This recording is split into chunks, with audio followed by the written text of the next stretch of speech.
نحمدہ ونصلی علی رسولہ الکریم اما بعد۔ میرے عزیز طلباء، آج جس موضوع سے متعلق گفتگو کرنے کا ارادہ ہے وہ نہایت اہمیت کے حامل ہے اور نہایت اہم موضوع ہے، اور وہ ہے مطالعے کی اہمیت اور اس کا طریقہ۔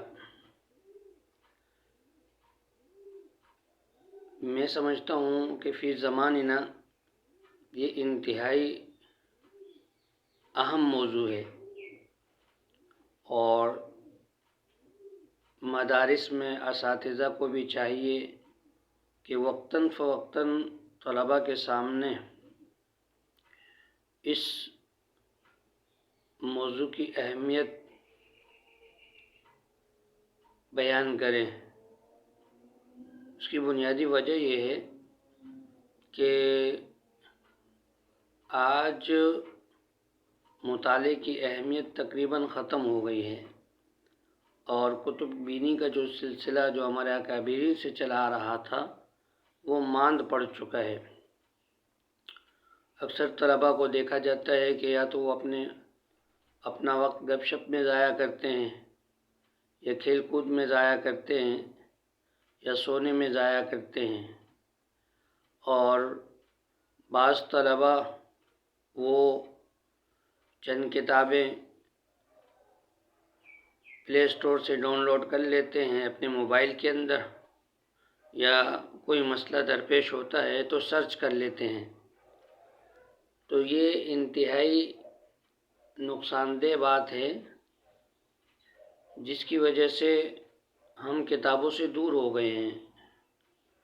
حالانکہ نفس کتاب اور اصل کتاب میں اللہ رب العزت نے برکت رکھی ہے، تو آج وہ فضا ختم ہو گئی ہے مطالعہ کرنے کی، کتابیں خریدنے کی اور کتابوں کی طرف مراجعات کرنے کی۔ تو اس کو ہم نے دوبارہ زندہ کرنا ہے اور بحال کرنا ہے، اور اس کا طریقہ یہی ہے کہ ہم وقتاً فوقتاً اس موضوع سے متعلق وہ بات کرتے رہیں۔ حالانکہ ایک دور وہ تھا کہ ہمارے جو اکابرین تھے ان کی جو طالب علمی کا زمانہ ہے کہ ان کے سوانح میں لکھا ہے کہ وہ بغیر مطالعے کے رہ ہی نہیں سکتے تھے۔ مطالعہ ان کی طبیعت ثانیہ بن چکا تھا۔ امام بخاری رحمہ اللہ، جن کا پورا نام محمد بن اسماعیل ہے، علامہ تاج الدین سبکی رحمۃ اللہ علیہ طبقات میں ان کے بارے میں لکھتے ہیں کہ سن 205 ہجری میں امام بخاری رحمہ اللہ نے سماع احادیث کا آغاز کیا، اور ابن مبارک رحمہ اللہ کے تقریباً تمام تصانیف کو وہ یاد کیا، حفظ کیا۔ تو یہ مطالعے کی برکت سے ہے۔ خود امام بخاری رحمہ اللہ فرماتے ہیں کہ کتبت عن الف شیخ و اکثر، کہ میں نے 1000 سے زائد محدثین سے احادیث کو لکھا ہے، ما عندی حدیث الا اذکر اسنادہ، اور میرے پاس جو بھی حدیث ہے اس کی سند مجھے یاد ہے۔ اور اس کا اندازہ اس واقعے سے بھی ہوتا ہے کہ سمرقند کے اندر 400 محدثین جمع ہوئے، اور 7 دن تک مختلف احادیث مختلف سندوں کے ساتھ تھوڑا رد و بدل کر کے امام بخاری رحمہ اللہ کو مغالطے میں ڈالنے کی کوشش کی، لیکن وہ اس میں ناکام رہے۔ امام بخاری رحمہ اللہ وہ فرماتے ہیں کہ مجھے 1 لاکھ صحیح احادیث یاد ہے، اور 2 لاکھ غیر صحیح احادیث یاد ہے، اور خود بخاری آپ کے سامنے ہیں۔ تو امام بخاری رحمہ اللہ نے ایسا نہیں کہ رات کو سو گئے صبح اٹھ کے لکھ دی، نہیں، بلکہ ان کا مطالعہ تھا، ان کے انہماک علمی تھی، کہ جس کی بنا پر بخاری اور دیگر جو ہے ان کی تصنیفیں اور ان کا حافظہ اتنا قوی تھا، یہ مطالعے کی برکت تھی۔ ابن شہاب زہری، جن کا پورا نام محمد ابن مسلم شہاب زہری ہے، ان کے بارے میں ان کے اپنے ہم سبق ابو الزناد رحمہ اللہ فرماتے ہیں کہ ہم صرف اور صرف حلال و حرام کے حدیث لکھتے تھے، اور ابن شہاب زہری وہ ہر قسم کے حدیث جو بھی سنتے وہ لکھتے تھے، اور پھر ان کو اللہ نے ایک مقام اور مرتبہ بھی دیا۔ ابن شہاب زہری وہ فرماتے ہیں کہ اثقل الساعات علیہ ساعۃ فیہا آکل، کہ تمام ساعتوں میں مجھ پر جو ساعت سو گھڑی گراں گزرتی ہے وہ گھڑی ہے جس میں کھانا کھاتا ہوں۔ اب اندازہ لگائیں، ابن شہاب زہری کہنے کا مقصد ان کا یہ ہے کہ میں تو اپنا وقت مطالعے میں لگاتا ہوں اور صرف کرتا ہوں، لیکن گراں وقت مجھے کون سا لگتا ہے کہ جو مطالعے کے بغیر گزرتا ہے، یعنی کھانا کھاتا ہوں تو یہ بھی مجھے گراں گزرتا ہے۔ اب یہ دیکھیں، کھانا کھانا تو ضرورت ہے، لیکن وہ بھی ان کے اوپر گراں گزرتا ہے کہ اس وقت میں مجھ سے جو ہے وہ مطالعہ رہ جاتا ہے۔ امام خلیل رحمہ اللہ، جو نحو اور لغت کے امام ہیں، علم عروض کی موجد ہیں، امام خلیل بن احمد رحمہ اللہ، اب مطالعہ کے اندر اتنا انہماک ہوتا تھا کہ اس کے سوا کوئی چیز ان کو نظر بھی نہیں آتی تھی۔ امام خلیل بن احمد رحمہ اللہ وہ فرماتے ہیں اثقل الساعات علیہ ساعۃ فیہا آکل، کہ گھڑیوں میں سب سے گرا گھڑی جو مجھ پر گزرتی ہے وہ گھڑی ہے، وہ ساعت ہے جس میں کھانا کھاتا ہوں۔ ابن شہاب زہری رحمہ اللہ کے حوالے سے میں نے یہ جملہ نقل کیا، وہ غلطی ہو گئی۔ ابن شہاب زہری رحمہ اللہ مطالعے کے اندر اتنے مگن رہتے، اتنا انہماک ان کا تھا کہ اکثر گھر کی خبر بھی نہ رہتی۔ خود ان کی زوجہ وہ فرماتی ہیں کہ اللہ کی قسم یہ کتابیں مجھ پر 300 گنوں سے زیادہ بھاری ہیں۔ تو یہ ابن شہاب زہری رحمہ اللہ کے مطالعے کا ذوق اور شوق تھا۔ اسی طریقے سے امام محمد رحمہ اللہ مطالعہ ان کی طبیعت ثانیہ بن چکا تھا، اور علم ان کا اوڑھنا بچھونا بن چکا تھا۔ یہ وہی امام محمد رحمہ اللہ ہیں جو امام ابو حنیفہ رحمہ اللہ کے شاگرد ہیں۔ بچپن میں ان کی والدہ امام محمد رحمہ اللہ کو امام ابو حنیفہ رحمہ اللہ کی خدمت میں لے گئیں۔ حضرت نے ان کا امتحان لیا تو سمجھ گئے کہ اللہ نے ان کے اندر بہت بڑی صلاحیت رکھی ہے، بہت بڑی استعداد رکھی ہے، اور آگے جا کر یہ بہت بڑے عالم دین بنیں گے، فقیہ بنیں گے۔ تو امام ابو حنیفہ علیہ الرحمہ نے ان کو درس میں بٹھا دیا۔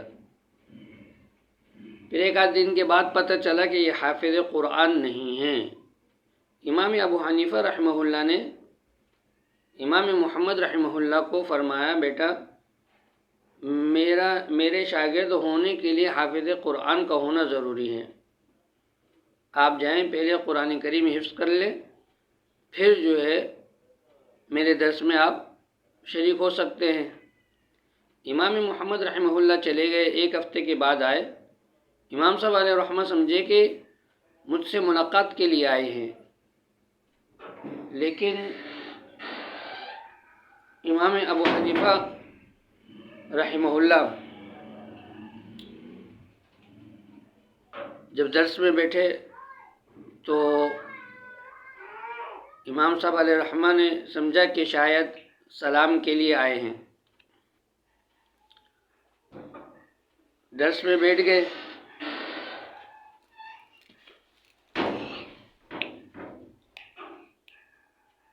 امام صاحب علیہ رحمہ نے کہا، بیٹا میں نے تو کہا تھا کہ قرآن کریم حفظ کر کے آنا ہے، تو کہنے لگے کہ میں نے قرآن کریم حفظ کر لیا۔ تو یہ اللہ رب العزت نے ان کو حافظہ دیا تھا، اور یہی امام محمد رحمہ اللہ ہیں۔ کسی نے خواب میں دیکھا کہ اللہ نے آپ کے ساتھ کیا معاملہ کیا، تو کہنے لگے کہ اللہ نے فرمایا، اے محمد اگر مجھے تمہیں عذاب دینا ہوتا تو میں تمہیں تمہارے سینہ علم سے نہ بھرتا، تمہیں عذاب نہیں دینا تھا، اسی لیے تو تمہارے سینے کو علم سے بھر دیا۔ تو یہی امام محمد علیہ رحمہ ہیں کہ مطالعہ ان کی طبیعت ثانیہ بن چکا تھا، علم ان کا اوڑھنا بچھونا بن چکا تھا، اور پوری رات جاگتے تھے، مطالعے کے اندر منہمک رہتے تھے، اور ارد گرد ہزاروں کتابیں ہوتی تھی، اور مطالعے میں مصروف عمل رہتے، اور ایک تشت پانی کا اپنے ساتھ رکھا ہوا تھا کہ نیند جب آتی تو آنکھوں پہ جو ہے وہ ہاتھ گیلا کر کے وہ مل لیا کرتے تھے تاکہ نیند دور ہو جائے۔ کسی نے پوچھا شب بیداری کے بارے میں کہ آپ کیوں رات کو جاگتے ہیں،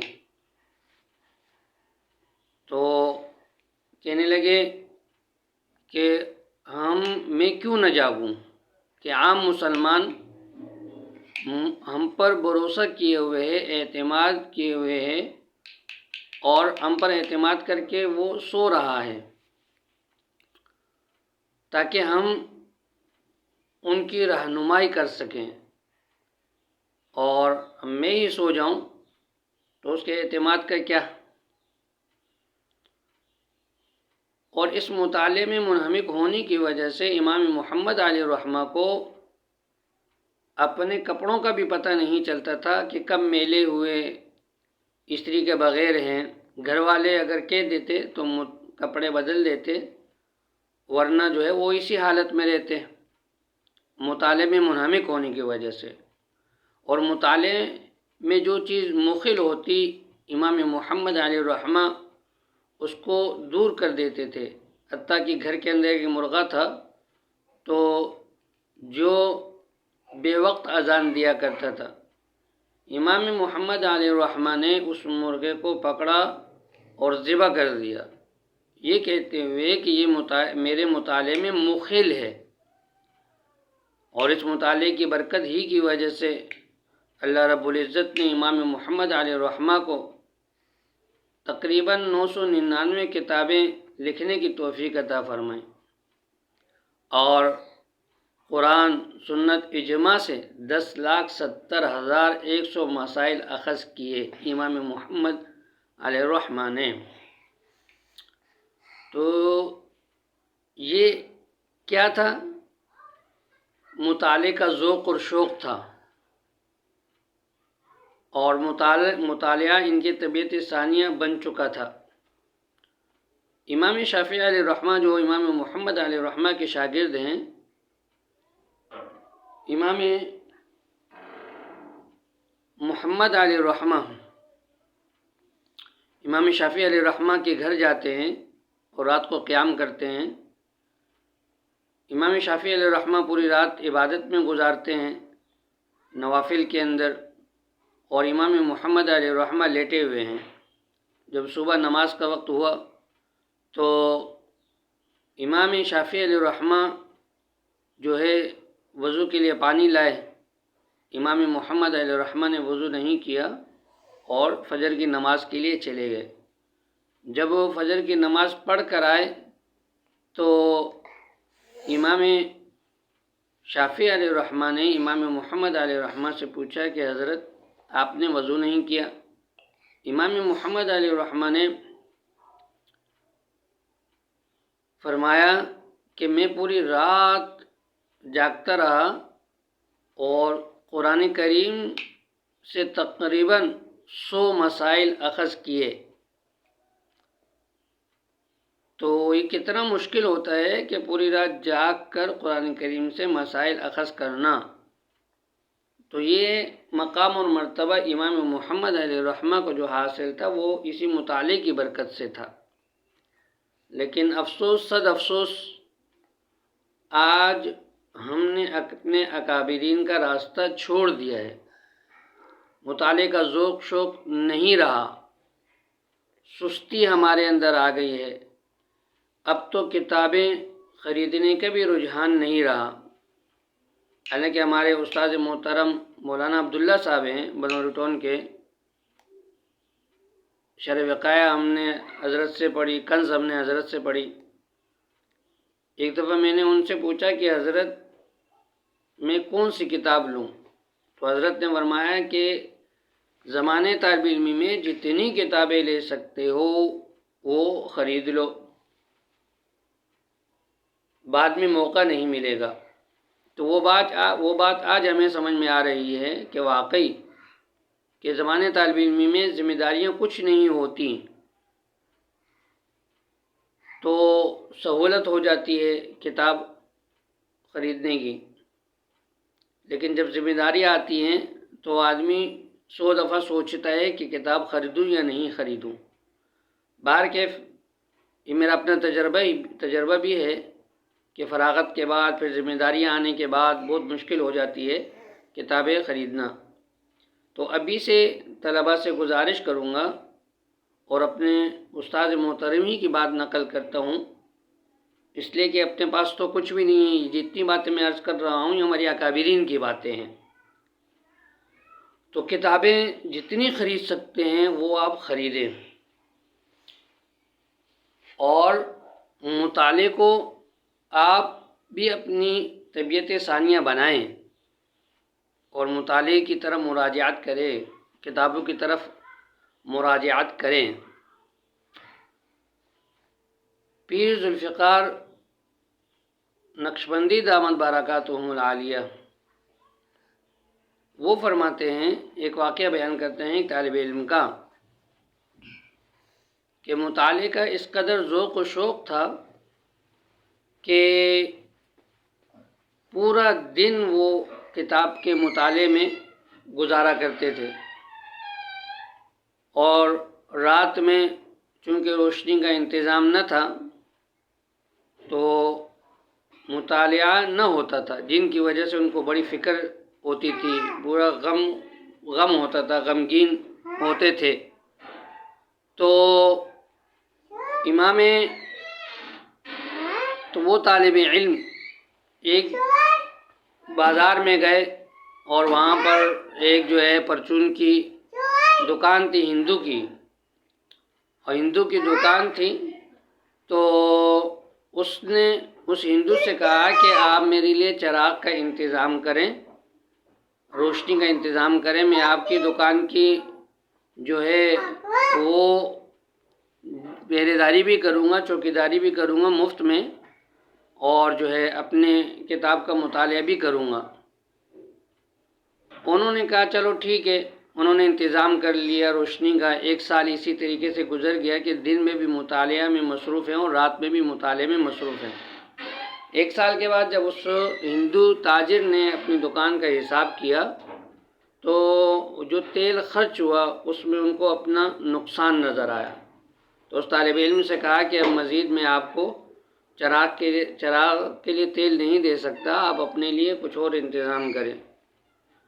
وہ طالب علم پھر فکر مند ہوئے، غمگین ہوئے کہ اب کیا کریں۔ تو اسی غم اور فکر کے اندر وہ طالب علم سو جاتے ہیں آنکھ لگ جاتی ہے۔ نبی اکرم صلی اللہ علیہ وسلم کی زیارت ہوتی ہے، حضور اکرم صلی اللہ علیہ وسلم سے درخواست کرتا ہے وہ طالب علم۔ حضور اکرم صلی اللہ علیہ وسلم نے ارشاد فرمایا کہ جاؤ سلطان محمود غزنوی کے پاس اور ان کو کہو کہ تمہارے لیے روشنی کا انتظام کریں، میرے نام سے کہیں۔ تو وہ طالب علم عرض کرنے لگے اللہ کے رسول وہ میری بات پر کیسے بھروسہ کرے گا، وہ تو یہی کہے گا شاید میں اپنی طرف سے یہ بات کہہ رہا ہوں۔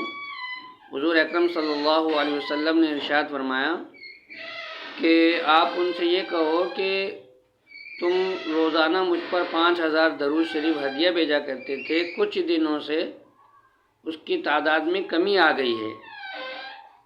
تو یہ طالب علم صبح ہوئے اور چلے گئے سلطان محمود غزنوی رحمہ اللہ کے پاس اور ان سے خواب بیان کیا۔ انہوں نے یہی کہا کہ تم اپنی طرف سے کہہ رہے ہو، اس کی کیا دلیل ہے کہ نبی علیہ الصلوۃ والسلام نے فرمایا کہ تمہارے لیے جو ہے وہ روشنی کا انتظام کروں۔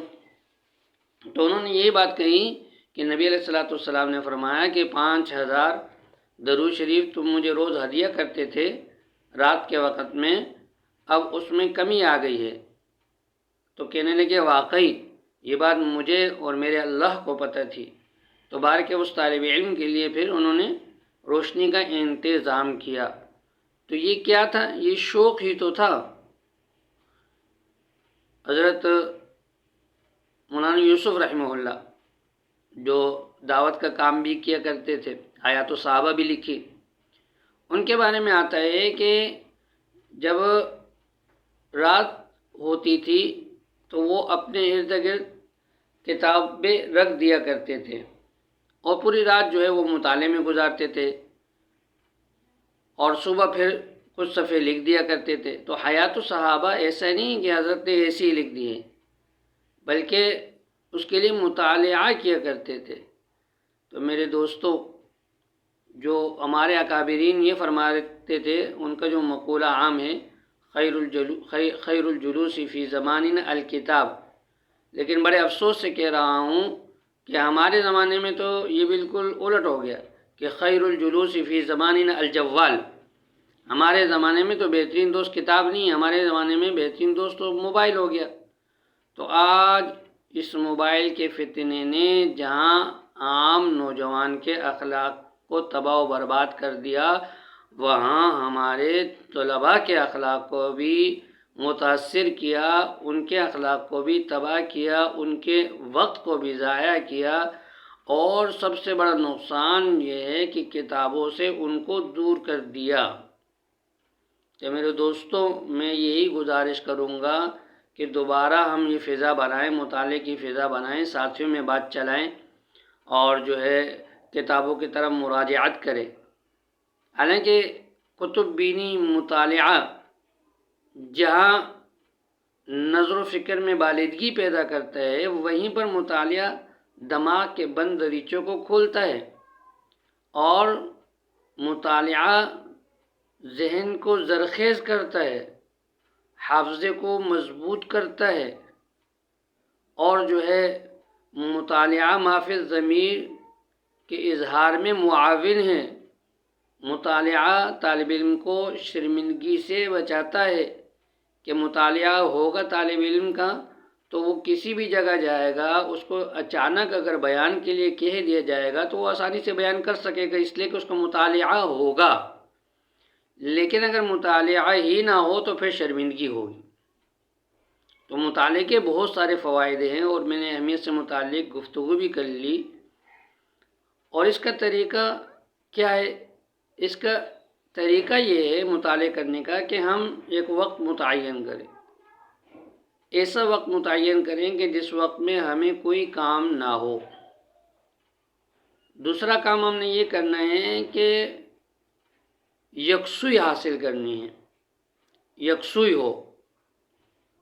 اور تیسرا کام یہ کرنا ہے کہ ذہن کو بالکل خالی کرنا ہے، خالی ذہن ہو کر ہم بیٹھے مطالعے کے لیے، اور ایک ڈائری ہم لے کر بیٹھ جائیں کہ جب ہم کتاب کا مطالعہ کر رہے ہوں، کوئی جملہ ہمیں پسند آ جائے تو ہم اس ڈائری میں لکھ دیں اگر سہولت ہو تو 3-4 خانے بنا دیں، تصوف سے متعلق ہے کوئی جملہ، عقیدے سے متعلق ہے کوئی جملہ، وہ عقیدے کے خانے میں لکھ دیا، تصوف والا ہے تو تصوف کے خانے میں لکھ دیا، اور اسی طریقے سے جو ہے وہ نحو سے متعلق ہے تو نحو کے خانے میں لکھ دیا، صرف سے متعلق ہے تو صرف کے خانے میں لکھ دیا۔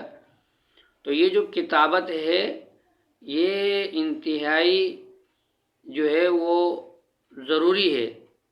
بخاری کی روایت ہے، حضور اکرم صلی اللہ علیہ وسلم نے ارشاد فرمایا، قید العلم بالکتابتی، کہ علم کو مقید کرو کتاب کے ذریعے سے، یعنی کتابت کے ذریعے سے، لکھنے کے ذریعے سے۔ تو اپنی کتاب ہے تو کتاب ہی کے پیچھے خالی جو صفحے ہوتے ہیں اس میں ہم جو ہے وہ ایک اس کا جو عنوان ہوتا ہے وہ لکھ دیں اور صفحہ نمبر لکھ دیں کتاب کا، اور اگر ڈائری میں لکھنا ہے تو صفحہ نمبر بھی لکھیں اور کتاب کا نام بھی لکھیں۔ تو یہ مطالعہ جب ہم شروع کریں گے تو دیکھیں ہمارے علم کے اندر پختگی بھی پیدا ہوگی۔ مولانا اشرف علی تھانوی رحمۃ اللہ علیہ اشرف الصوانح میں لکھتے ہیں کہ طالب علم مجھے 3 چیزوں کی ضمانت دے دے، میں ان کے بڑے عالم ہونے کا ضامن ہوں، اور میں ضمانت دیتا ہوں کہ وہ بہت بڑا عالم بنے گا۔ پہلی چیز کیا ہے؟ مطالعہ، سبق سے پہلے سبق کو پڑھنا، مطالعہ کرنا، اور مطالعے کا مطلب یہ ہے کہ مجہول اور معلوم کے درمیان فرق ہو، کہ مجہول کا بھی پتہ چل جائے اور معلوم کا بھی پتہ چل جائے، تو اس چیز کا نام مطالعہ ہے۔ دوسرا استماع، سبق کو غور سے سننا، استاد کے سبق کو غور سے سننا، اور تیسری چیز ہے تکرار۔ یہ تین چیزیں جب طالب علم کرے گا تو مولانا اشرف علی تھانوی رحمۃ اللہ علیہ فرماتے ہیں کہ میں ان کے بڑے عالم ہونے کی ضمانت دیتا ہوں۔